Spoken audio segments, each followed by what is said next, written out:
சச்சின், கங்குலி, லட்சுமணன் ஆகியோர் அடங்கிய பிசிசிஐ ஆலோசனை குழுவே புதிய பயிற்சியாளரை தேர்ந்தெடுக்க உள்ளனர். விராட் கோலியுடன் ஏற்பட்ட கருத்து வேறுபாட்டால் கும்ப்ளே பயிற்சியாளருக்கான பந்தயத்திலிருந்து விலகியுள்ளார். தலைமை பயிற்சியாளர் பொறுப்புக்கு பிரபல கிரிக்கெட் வீரர் சேவாக் விண்ணப்பித்துள்ளார். சேவாக் அதிரடியான வீரர் என்றாலும் பயிற்சியாளருக்கான போதிய முன் அனுபவம் அவரிடமில்லை.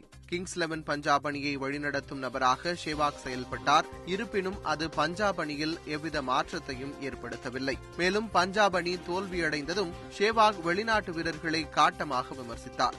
இந்த காரணங்களால் சேவாக் பயிற்சியாளராக தேர்ந்தெடுக்கப்படுவது சந்தேகமே. இந்திய அணியின் முன்னாள் வீரரான ரவி சாஸ்திரியும் பயிற்சியாளருக்கான பந்தயத்தில் உள்ளார். ரவி சாஸ்திரி இந்திய அணியின் இயக்குநராக செயல்பட்டார். அவரது வழிகாட்டுதலில் இந்திய அணி உலகக்கோப்பை அரையிறுதி வரை முன்னேறியது. இந்திய அணியின் மேலாளராக பணிபுரிந்த லால்சந்த் ராஜ்புட்டும் பயிற்சியாளர் பொறுப்புக்கு விண்ணப்பித்துள்ளார். இவரது பொறுப்பில்தான் இந்தியா 2007ஆம் ஆண்டு 20 ஓவர் உலகக்கோப்பையை வென்றது.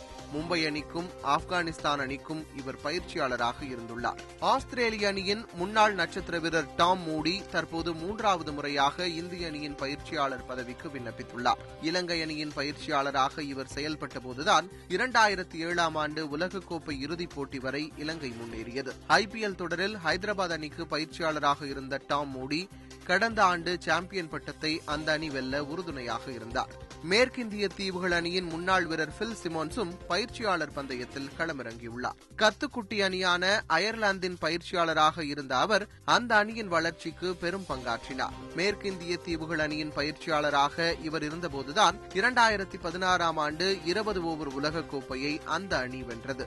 இந்திய பயிற்சியாளர்களை மீண்டும் நியமித்தால் அது மீண்டும் ஈகோ பிரச்சனையை ஏற்படுத்தும் என்பதால் டாம் மூடி, சிமன்ஸ் போன்ற வெளிநாட்டு பயிற்சியாளர்களே தற்போது சிறந்த தேர்வாக விளங்குவார்கள். தந்தி செய்திகளுக்காக ஜாவித்.